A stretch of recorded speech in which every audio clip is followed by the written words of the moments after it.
Hello বন্ধুরা, আমি আজকে তোমাদের কাছে একটা নতুন ভিডিও নিয়ে আসছি।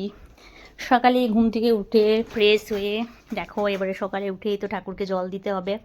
আগে ঠাকুরকে জল দিই, মানে ফুল জল দিই, তারপর আমি টিফিন করে রান্না করি।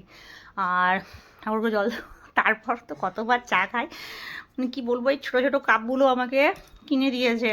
কি দুঃখের কথা, আমি চা খাই বলে তো চা আমি খুব বেশি খাই না, ওই কাপটারও মানে খুব কম খাই, মানে এক কাপও ভর্তি খাই না, বিশ্বাস করো 6-7বার চা খাওয়া হয়ে যায়।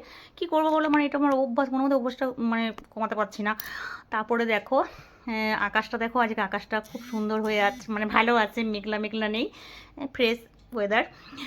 তারপর দেখো আমি ফুল তুলতে এসেছি বাগানে। আর এই ফুল গাছগুলো কী গাছ আমি ঠিক বলতে পারছি না। তারপর তোমার আজকে তোমাদেরকে আমি আকাশটাই পুরো দেখাচ্ছি, মানে সে শারদীয়ার মেঘের মতো পুরো লাগছে, বুঝতে পারছো? মানে কোনো কোনো জায়গায় জানো, মানে মেঘলা মেঘলা হচ্ছে, কোনো কোনো জায়গায় মানে মানে রোদ দিচ্ছে, এরকম হয়। আর এই ফুলগুলো তোমাদের বলেছি, কী ফুল তোমরা বলবে, আমি ঠিক বলতে পারছি না। তো ফুলগুলো নিয়ে দেখো পোকা লেগে গেছে।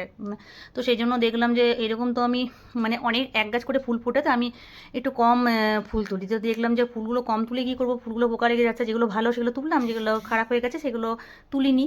আর ওই গাছটাতেও দেখো মানে ফুল ফুটেছে, কিন্তু কম ফুটেছে, যেহেতু দু তিন দিন ধরে বৃষ্টি হচ্ছিলো, বৃষ্টিতে দেখবে ফুলগুলো ঝরে যায়। তো ফুলগুলো তুললাম। তারপরে ওই কুটুস গাছগুলো আছে না, ওই ফুলে তো ওই গাছটা পুরো একদম ভর্তি, ওই জন্য এই ফুলগুলো হচ্ছে না, কি জানি কোনো কারণে মনে হয়।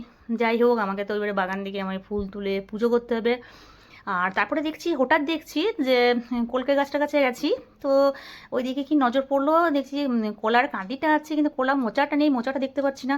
মানে প্রথমে মানে বাড়ি থেকে আমি চিৎকার করছে যে কলা মোচাটা কোথায় গেল, কোথায় গেল, মনেই নেই যে তার মানে কালকে কলা মোচাটা তোলা হয়েছে আর আমি রেখেছি। আমাকে বাড়িতে আবার সবাই বকলো যে তুই রেখেছিস, তুই ভুলেছিস। তারপর ঠাকুরকে জল দিলাম, ফুল জল দেওয়া হলো। আর এদিকে আমার মেয়ের এক্সাম চলছে, মাছ কিনবে, দেখো ওই মাছগুলো বিক্রি করতে এসেছে আমাদের এখানে, জামাই বলি। তো বললো এই মাছটা নেবে টাটকা, তো টাটকা মাছ তো আমাদের বাড়ি থেকে খাবে না, চালানি মাছ। দেখো এবার এই মাছটা এবারে নেওয়া হলো। আর মাছটাতে অনেক মাছের মানে ডিমটা আছে, বুঝলে? সামনে দেখো বেড়াল ছানাটা বসে আছে, ভাবছে কখন একটা মাছ নিয়ে চলে যেতে পারবো। যাই হোক, এই বিড়ালগুলো আমাদের বাড়িতে থাকে, তোমাদের তো বলেছি। তারপর আমার সব মানে পুজো করে টিফিন করলাম, রান্না টান্না করা হলো, আমার মেয়ে এক্সাম দিতে গেল। তারপর আমি স্নান টান করে রেডি হয়ে তারপর আমি একটু বসবো। আমার ভিডিও তোমাদের কেমন লেগেছে প্লিজ একটু জানাবে, please support me, support my channel. Tata.